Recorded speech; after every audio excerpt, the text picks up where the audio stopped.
Shawarma ba ang hanap mo? Yung panalo ang lasa, panalo ang kasa. At dito mo lang yan matatagpuan sa may Rayshak Shawarma Station. At dito nga ay matitikman mo ang talaga namang masarap na luto sa shawarma. Kaya kung naghahanap ka ng shawarma, ihanapin mo ang may tatak na Rayshak Shawarma. Ang Rayshak Shawarma nga pala ngayon ay located dito sa may tapat ng shopping mall. Dito lang yan sa may night market. Kaya kung gusto nyo matikman ang Rayshak Shawarma na talaga namang sulit at masarap, ay pumunta na kayo dito sa may San Pablo City Night Market. At siguradong quality ang kanilang shawarma dito. Nandito nga tayo ngayon sa may San Pablo City, sa may night market, sa may tapat lang yan ng shopping mall, at natagpuan nga natin itong Rayshak Shawarma. So ito yung kanilang shawarma. So kung makikita mo ay talaga namang amoy pa lamang napakabango na. At yung kanyang shawarma, napakaganda ng pagkakagawa ng kanilang shawarma dito. Kaya kung gusto nyo matikman yung kanyang shawarma, dito lang yan sa may San Pablo City Night Market, sa may Rayshak Shawarma. So tara, kausapin natin yung owner kung ano pa ba ang meron sila dito. Boss, ano pong meron kayo dito sa may Rayshak Shawarma, boss? Meron tayo ditong shawarma pita, sir, tsaka shawarma rice. Shawarma rice. Meron tayong promo, sir, 3 for 100 tsaka 3 for 150.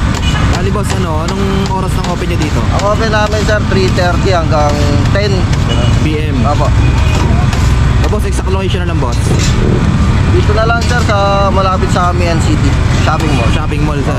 Kaya naman, kung mapapagawi ka dito sa may San Pablo City Night Market, ay tikman mo na ang pagkain ng Rayshak Shawarma. At dito nga ay masasabi kong sulit, masarap at affordable ang presyo. Hindi ka lugi dito dahil yung kanilang service dito ay talaga namang panalong panalo. At hindi lang yan, dahil sila ay unlimited sauce din. Ikaw nang bahalang maglagay hanggat gusto mo. Eto pa, ang Rayshak Shawarma nga pala ay mag-o-open sa may Pasiano Park, Los Baños, Laguna ngayong darating na December 8. Kaya sa mga taga Los Baños or dadayo ng Pasiano Park, Los Baños, Laguna, ay tikman nyo na ang Rayshak Shawarma dito. So guys, ito yung kanilang shawarma rice worth 70 pesos. Kaya kita mo naman, talagang overload. Hindi, napakamura niya kasi sa halagang 70 pesos matitikman mo na yung kanilang shawarma dito sa may Rayshak Shawarma. Napaka-solid dito, guys. Try nyo na dito.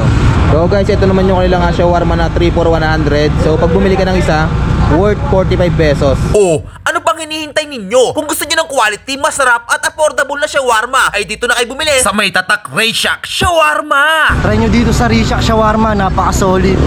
So ayan guys, dito tayo sa may San Pablo City, dito sa may shopping mall.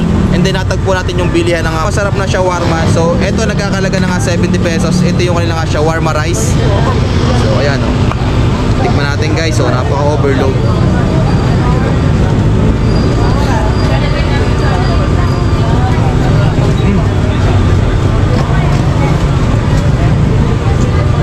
Sarap guys ng lasa niya. Talaga malasang malasa yung kanila shawarma. Worth 70 pesos. Napakasulit. So guys, ito naman yung kanilang shawarma na worth 45 pesos isang piraso. And then pag bumili ka na tatlo, 3 for 100. So dito lang yan sa may Rayshak Shawarma, sa may tapat ng shopping mall, guys. Sarap. So ayan guys, dito lang yung matagpuan sa may shopping mall dito sa may San Pablo City. Kung gusto nyo matikman, dito yan sa may Rayshak Shawarma. So try nyo dito, solid. Pasarap guys.